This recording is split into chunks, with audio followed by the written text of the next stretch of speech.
Maayong hapon, gikan sa Solar News Channel Manila. Ako si Menchu Antigua Makapagal.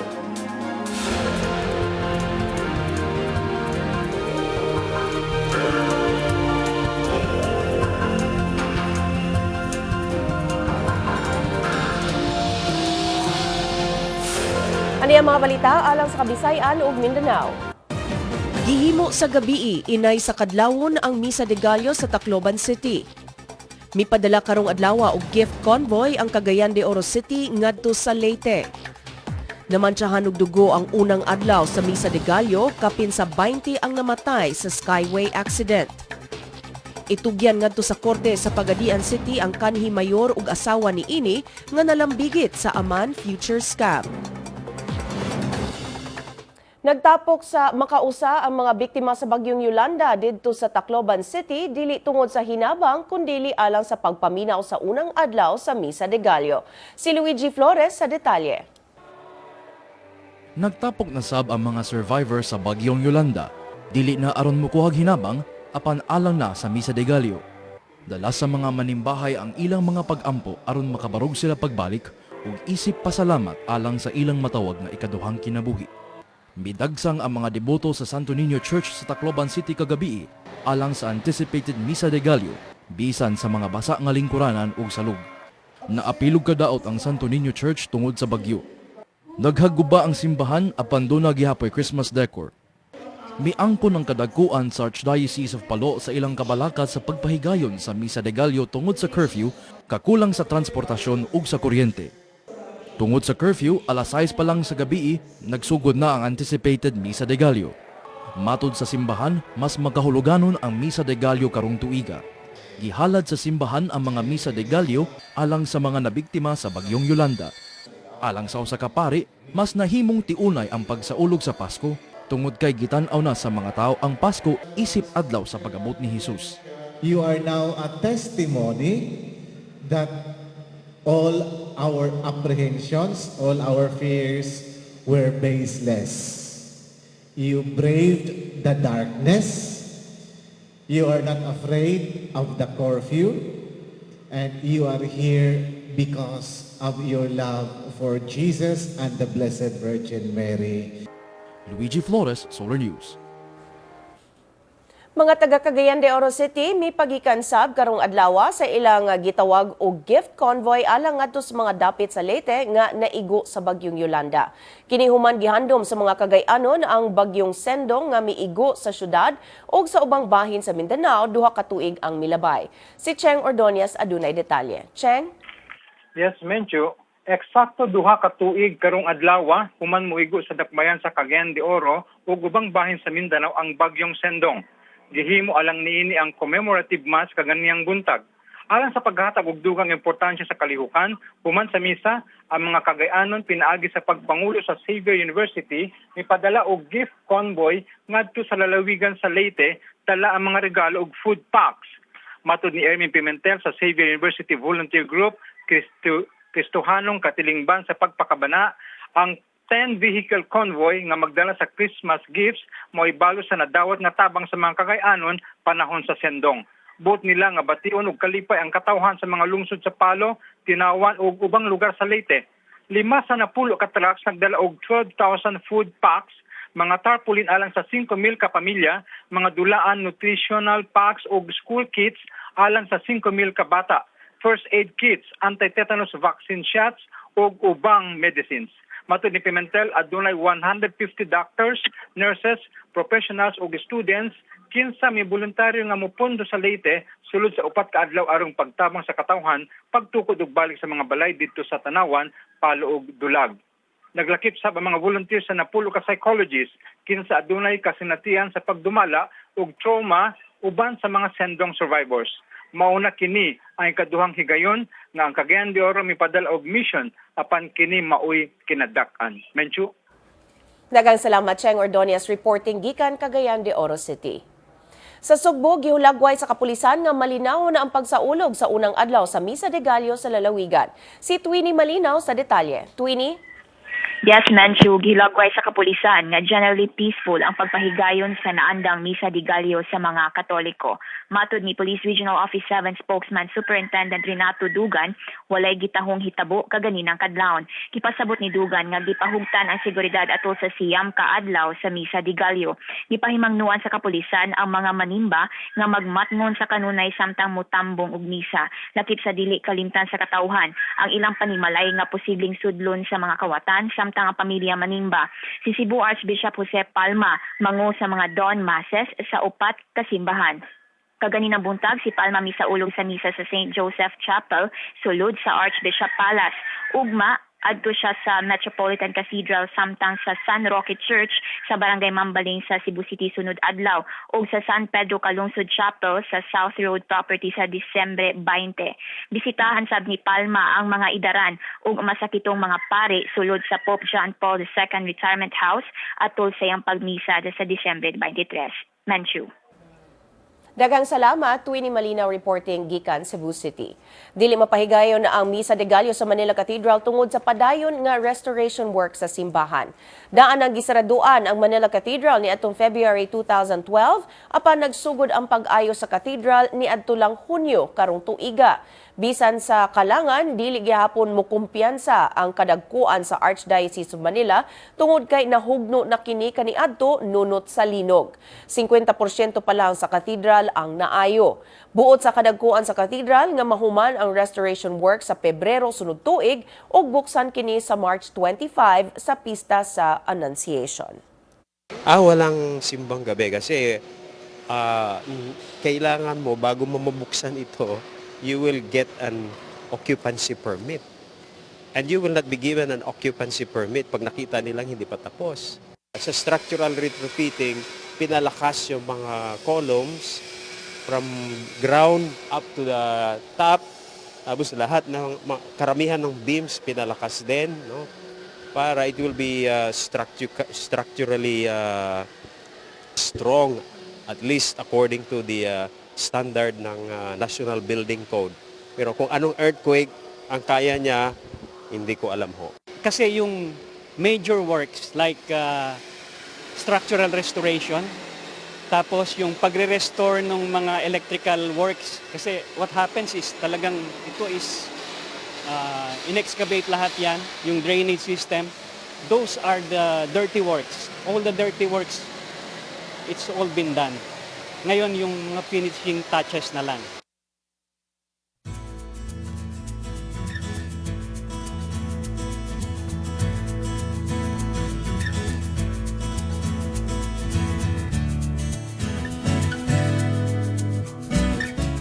Misa kada ngadto sa 6,057 ang patay tungod sa bagyong Yolanda. Matod sa ihap sa National Disaster Risk Reduction and Management Council, aduna say kapin 27,000 ang samdan, samtang dulan gihapon sa 1,800 ang missing. Kapin 16 milyon ang apektado, samtang anaa sa 35.5 billion pesos ang danyos nunot sa bagyo. Buot hugtan sa Commission on Human Rights ang seguridad sa mga evacuation centers di nagtapok ang apektado sa mga kalamidad karong tuiga. Matod sa ulat ng bayan sa CHR, dako ang posibilidad nga maabuso ang tawhanong katungod sa mga bakwit nga anaa sa mga evacuation centers. Dugang sa CHR, kalapasan sa tawhanong katungod ang mawad-an og Pinoy-anan. Kapin sa 4 million ang nawad-an og Pinoy-anan tungod sa Yolanda. Kapin sab sa 500,000 ang nawad-an sab sa ilang Pinoy-anan tungod sa kagubot sa Zamboanga ni adtong Setyembre ug sa linog sa Central Visayas ni adtong Oktubre. Government service is not provided for as fully and as diligently as we would want it to be when we have evacuation centers. So it becomes the responsibility of the Commission on Human Rights and all stakeholders, duty bearers of government, to make sure that there is double protection. Nanalipod si Presidente Aquino kang Interior Secretary Mar Rojas kinsa gisaway tungod sa ilang panagbangi tali ni Tacloban City Mayor Alfred Romualdez bahin sa relief operation sa syudad. Matod sa Presidente, makiangayon ang pagpangayo ni Rojas ngadto ni Romualdez sa mga buhatunon human mihapak ang bagyong Yolanda.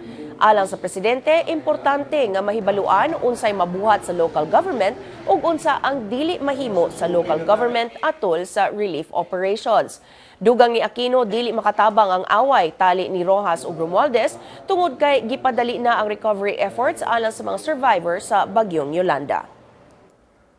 Nagkikita na si Rehabilitation Czar Secretary Panfilo Lacson ngadto ni Tacloban City Mayor Alfred Romualdez atol sa iyang pagbisita sa syudad. Gihisgutan nila ni Lacson o Romualdez ang mga sugyot alang sa rehabilitation sa Tacloban City nga maoy nagrabihan sa bagyong Yolanda. Gitahasan si Lacson sa palasyo aron mangulo sa relief efforts alang sa mga nabagyuhan pinaagi sa usa ka memorandum order. Gimanduan sab si Lacson sa pagpatunga sa away tali ni Interior Secretary Mar Rojas ug ni Romualdez. Wala pa mahuman ang pagtino sa danyo sa mga inila o makasaysayanong simbahan nga naguba atol sa linog nga miigo sa Kabisayan ni adtong Oktubre. Lakip na niini ang Basilica Minore del Santo Niño sa Cebu ug ang Immaculate Conception Church sa Bohol. Ikumpleto pa sa restoration groups ang ilang damage assessment sa mga nagubang cultural sites tungod sa linog ug tungod sa bagyong Yolanda. Lakip sa tan-awon sa mga experts ang emergency safeguard measures aron kalikayan ang dugang kadaot sa buildings. Lakip sa himuon ang paghimo og schemes nga musanta sa pagpangawat sa mahalong artifacts. And there is a strong will among Filipinos to rebuild, to restore the great heritage and the great patrimony that they have, especially the patrimony of churches. Wherever we went, we saw icons that were totally unscathed, not damaged. Dili menos 20 katawo ug 8 ang naangol dihang nahulog ang usa ka bus sa Skyway, or rather 20 katawo ug 8 ang patay ug 8 ang naangol dihang nahulog ang usa ka bus sa Skyway didto sa Taguig City sayo kaganinang buntag. Tungod niini daling gisuspenso sa LTFRB ang operation sa Don Mariano Transit nga maoy na nag-iya sa nahulog nga bus. Matod ni LTFRB Chairman Winston Hines na desisyonan sa board ang pagsuspenso sa tibuok fleet sa bus line sulod sa 30 ka adlaw aron paglikay og dugang disgrasya samtang gihimo ang investigasyon. Adunay 78 buses ang Don Mariano Transit. Niadtong July 2012 nalambigit sab ang Don Mariano Transit ug disgrasya diha sa Ortigas flyover nga gikamatay sa 8 ka tawo. Usa sab kini sa top 10 bus companies nga adunay daghang road accidents base sa record sa MMDA. Gitakda sa LTFRB ang hearing sa Skyway incident sulod karong bulana o kaha sa Enero na. Ang mga nasamdan sa aksidente kaganinang buntag gidala sa Parañaque Doctors Hospital, lakip na sa driver sa van nga natagakan sa bus sa dayong pagkahulog sa Skyway. Matod ni Dr. Carmencita Solidum, duha sa ilang pasyente kritikal ang kahimtang tungod sa head injuries. Adunay managlahing ihap sa nangamatay. Samtang gitaho sa Barangay Traffic Enforcement Group nga 22 ang patay, ang Highway Patrol Group mitaho lang og 17 ang namatay sa aksidente. Sa Davao City, gisikop ang kapin sa gatos ka mga drivers tungod sa overspeeding. Si Ben Tesorna sa detalye. Ben? Bencho, ginamit ang 11 ka bagong speed guns, hugot nga napatuman sa Traffic Management Group ang ordinance sa Dakbayan nga nagtakda sa speed limit sa mga sakyanan diha sa downtown area. Anaalang sa 30 ngadto sa 60 kilometers per hour ang gitugot nga gikusgon sa dagan sa mga sakyanan, depende sa gilayon sa dalan ngadto sa downtown area. Gibutyag ni TMG Head Superintendent Rodelio Polequit, miabot sa 162 ka malapasong drivers ang ilang nasikop sulod sa unang duha ka adlaw sa operation.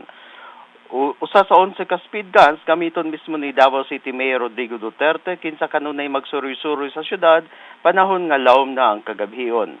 Daan ang gipasidan-an ni Duterte nga si kupon katong mula pa sa speed ordinance ug ipakita ngadto sa publiko ang video sa mga overspeeding drivers nga makuha sa CCTV cameras. Mibahad sab si Duterte sa pagpa-revoke sa lisensya niadtong madakpan nga nag-drive ubos sa influence sa alcohol o drugas. Mencho. Daghang salamat, Ben Tesorna, reporting gikan Davao City. Sa pagbalik sa Solar News Cebuano, gilubong na ang South African leader Nelson Mandela. Ang detalye sa among pagbalik.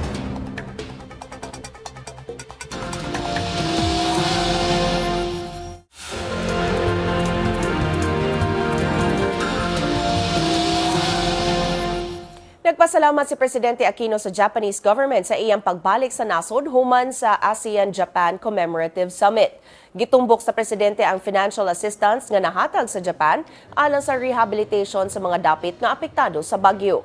Lakip niini ang 1 million yen deposit ngadto sa National Disaster Risk Reduction and Management Council ug ang saad ni Japanese Prime Minister Shinzo Abe alang sa dugang $66 million pagpadali sa relief efforts.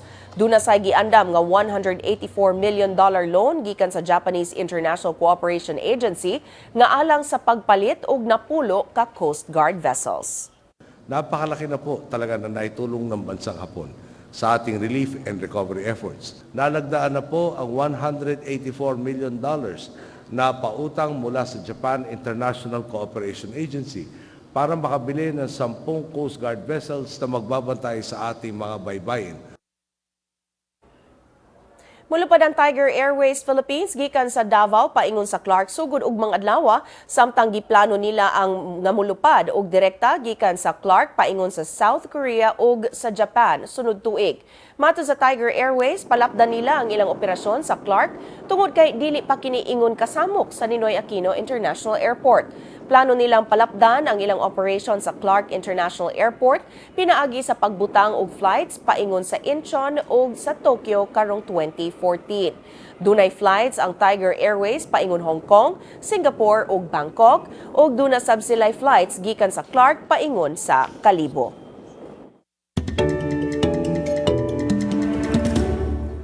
Gilubong na ang anti-apartheid icon nga si Nelson Mandela sa South Africa. Ani ang report ni Luigi Flores. Gilubong kagahapon ng 11 Black South African President Nelson Mandela sa iyang ancestral home sa Kuno. Nagtapok ang kapin 400 ka world leaders, mga pamilya, higala ug celebrity sa balay ni Mandela aron manamilit sa anti-apartheid icon. Milupad ibabaw sa sementeryo ang tulo ka helicopter nga nagdala sa bandila sa South Africa dihang gipaubos na ang lungon ni Mandela. Gihatagan sa sabog 21 gun salute si Mandela samtang mipaubos sa ilang lupad ang 5 ka fighter jet. Nahimong emosyonal ang mga South Africans sa Umtata ug Soweto samtang nananaw sila sa lubong ni Mandela sa large screen. Nagbangutan ang tibuok kalibutan tungod sa kamatayon ni Mandela tungod sa impeksyon sa baga. Sa Central African Republic, naghulat gihapon ng libuan ka mga tao nga nagpasilong sa Bangui Airport sa mga food supplies tungod sa pinatyanay sa nasud. Matod ni French Defense Minister Jean-Yves Le Drian, daghang tao ang wala makakauntungod sa kalisod sa pagapod-apod sa pagkaon. Matod sa interim leader sa Central African Republic, ilang gisusi ang paghatag og amnestiya ngadto sa mga rebelde nga nalambigit sa kagubo tali sa mga Kristiyano ug mga Muslim, bugti sa ilang pagdisarma. Kapin 600 ka tawo ang napatay tungod sa kagubo tali sa mga reliyon sukad sa miaging semana. Ug misaad ang United Nations nga dugangan nila ang supply sa pagkaon ug mga gamit paingon sa Syria human sila mipadalag hinabang gikan sa Iraq kagahapon. I-deliver unta ang hinabang sa miaging semana apan nalangan ang pagpadala tungod sa kusog nga hangin ug bugnaw nga temperatura sa Syria ug Lebanon.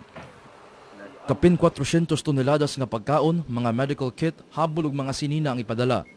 Kini ang ikatulong tingtugnaw sa Syria sukad nagsugod ang civil war ni atong 2011. Kapin sa 200,000 ang patay ug napugos pagbakwit ang kapin 2 milyones ka mga tao sa gawa sa Syria. Luigi Flores, Solar News. Aniya na ang front pages sa mga pamantalaan sa Sugbo. Sa Sunstar Cebu, dulan 800 ka pamilya ang apektado sa tulo ka sunog sa syudad sa Sugbo. Og sa Cebu Daily News, padayon gihapon ang panagbangi tali nila ni Cebu City Mayor Michael Rama ug ni kanhi Mayor Tomas Osmeña atol sa eleksyon sa Association of Barangay Councils. Gitunong sa United Nations Population Fund ang usa ka maternity care unit didto sa lungsod sa Palo, Leyte. Si Wilmark Amazona sa detalye. Wilmark? Menchu, gitunol ni atong Sabado, Disyembre 14 sa United Nations Population Fund ang maternity care unit Ngadto sa mga local officials, pinanguluhan nila Palo Mayor Remedios Petilla ug later Governor Leopoldo Domenico Petilla. Ang UNFPA Executive Director Babatunde Osetimehin uban ni Health Secretary Enrique Una maoy mitunol sa medical facility. Nagtuo si Osetimehin nga himpit makabawi ang lalawigan sa Leyte gikan sa epekto sa Bagyong Yolanda tungod kay daling makabawi ang mga Pilipino gikan sa katalagman. Gipili sa United Nations ang lungsod sa Palo alang sa medical unit tungod sa strategic location ni ini isip na mutang sa boundary sa mga lungsod padulong sa northern part sa Leyte province ug ni atong padulong sa eastern seaboard. Mapasalamatan si Governor Petilla sa UNFPA sa tabang nga kay gikinahanglan kini sa mga obstetric care sa kababaihan nga apektado sa bagyo. Matod sa gobernador, nakatabang ang facility sa tinguha sa probinsya pagpaubos sa maternal ug infant mortality rate ngadto sa 52 per 100,000. Pagkakaroon ana sa 126 per 100,000 ang maternal and child mortality rate sa lalawigan. Matod ni Health Secretary Una, ang national government maoy muhatag sa human resources sama sa doktor, midwives ug nurses isip sa counterpart sa donation sa UNFPA. Ang facility naglakip sa container birthing facility nga mihimo sa mga engineers gikan sa Netherlands kinsa mausab ang naghimo sa samang medical facility sa Haiti. Muhatag usab ang UNFPA og mga ambulances ngadto sa mga local government units. Gawa sa Palo, nakadawat sab ang lungsod sa Balangiga sa Eastern Samar ug kapis sa Panay ug susamang donation. Menchu. Daghang salamat, Wilmark Amazona, reporting gikan Tacloban City. Sa pagbalik sa Solar News Cebuano, itugyan sa DOJ ngadto sa korte sa Pagadian City ang nasikop nga kanhi Mayor Samuel Co. Ang detalye sa among pagbalik.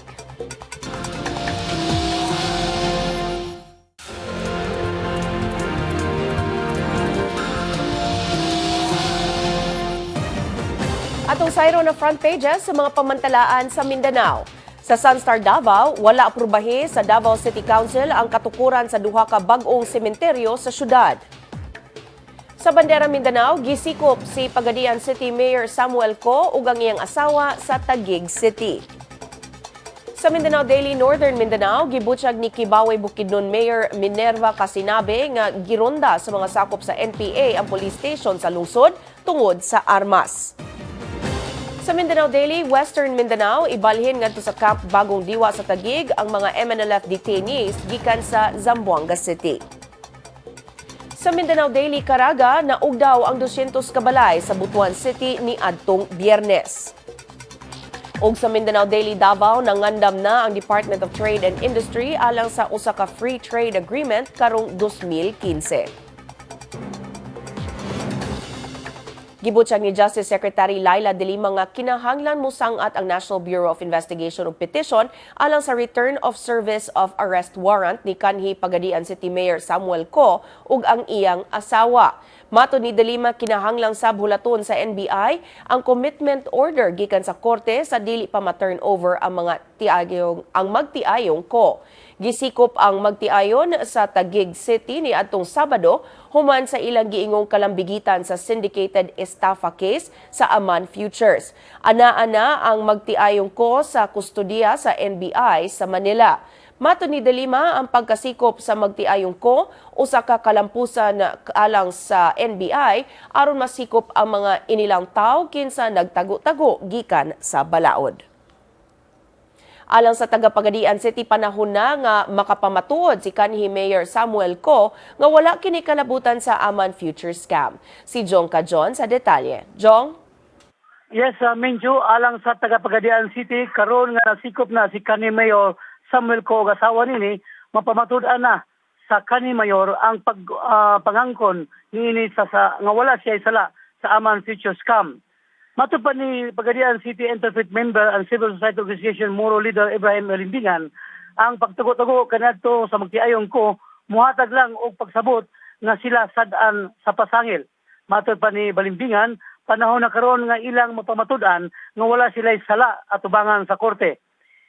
Sa ilang personal nga pamahayag usab ni Liberal Party City Chairman o Pagadian City Councilor Attorney Chidoro Kikoy, nagtuo nga wala sala ang magtiayon tungod sa biktima pagani kini sa scam.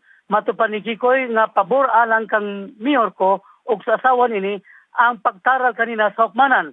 Gibutyag sab ni Atty. Kikoy nga dunay plano daan ang magtiayon ko nga nga mo-surrender sa wala pa kini masikop sa mga tidyanan sa NBI kaniadtong Sabado. Mencho? Daghang salamat Jongka John reporting gikan Zamboanga City. Napagawas na sa kapulisan ang artist sketch sa mipatay sa broadcaster sa Tagum City, Davao del Norte sa miaging semana.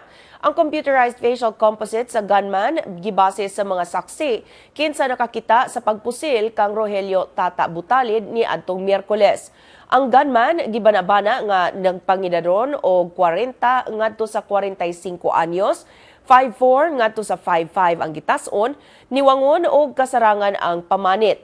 Nagsulob og brown sweatshirt ug faded black pants ang gunman atol sa hitabo. Gipusil si Butalid sa dayong biya niini sa radyo natin Tagum Station, diin aduna siya'y block time program matag adlaw. Gisusi sa Special Investigation Task Force Butalid ang politika isip usa sa motibo sa krimen tungod kay usa ka incumbent barangay councilor ang biktima. Hinuon gitan-aw sab sa mga otoridad nga work-related ang pagpatay sa biktima sanglit kanunay kini musaway sa kabangian sa Davao del Norte Electric Cooperative nga naglambigi tali sa grupo nga naila sa National Electrification Administration ug sa grupo nga naila sa Cooperative Development Authority. Giingong ang grupo nga naila sa National Electric Cooperative maoy nagpundo sa programa ni Butalid sulod na sa taas nga katuigan. Ang grupo sa CDA aduna sa iyang block time radio program at bang sa programa ni Butalid. Si Tagum City Mayor Alan Relion mitanyag na og 100,000 pesos nga reward money alang sa makahatag og kasayuran alang sa pagsulbad sa kaso. Gikukod na sa mga sundalo ubos sa 55th Infantry Battalion sa Philippine Army ang mga sakop sa New People's Army nga misulod sa police station sa Don Victoriano Chongbian, Misamis Oriental ni adtong Sabado. Matod sa commander sa 55th IB, Lieutenant Colonel Romel Almaria, nakasangka sa mga sundalo ang mga rebelde usa ka oras human sa pagsulong sa police station. Nakadala ang mga rebelde og mga armas gikan sa police station. Sa mauusab nga adlaw, gisulong ang police station sa Josefina, Zamboanga del Sur apan wala madayon tungod kay misukol ang kapulisan. Sa miaging semana, gironda sab sa NPA ang police station sa Kibawe, Bukidnon. Matod ni Colonel Almaria, ang katapusang pagpangatake sa mga rebelde gihimo agig balos sa pagkapatay sa NPA leader nga si Henry Selahes ni adtong September. Si Selahes maoy Deputy Secretary sa Western Mindanao Regional Party Committee sa NPA nga nagbase sa Misamis Occidental.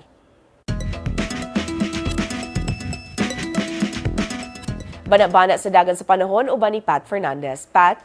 Hi, Manchu. Mapanganuron nga dunay kasarangan ngadto sa kusog nga pag-ulan ug thunderstorm sa Mindanao tungod sa trough of a low-pressure area nga ana-ana sa equator. Apan matod sa pag-asa, dili makasulod sa teritoryo sa Pilipinas ang LPA. Pagdala gihapon og kasarangan nga pag-ulan ug thunderstorms sa extreme northern Luzon, paingon sa mga probinsya sa Aurora ug Quezon ug sa Bicol region, ngadto na sa Eastern Visayas. Base sa Metro Weatherscape, kasarangan ng pag-ulan sa baybayon sa Eastern Visayas ug Mindanao. At sa Luzon, ulanon ang Calapan ug Tuguegarao ug dunay thunderstorm sa Legazpi, Puerto Princesa, Lawag ug Baguio City. Apan maayong panahon sa Tagaytay ug Metro Manila. Sa Metro Manila, maayong panahon hangtod na sa Biyernes.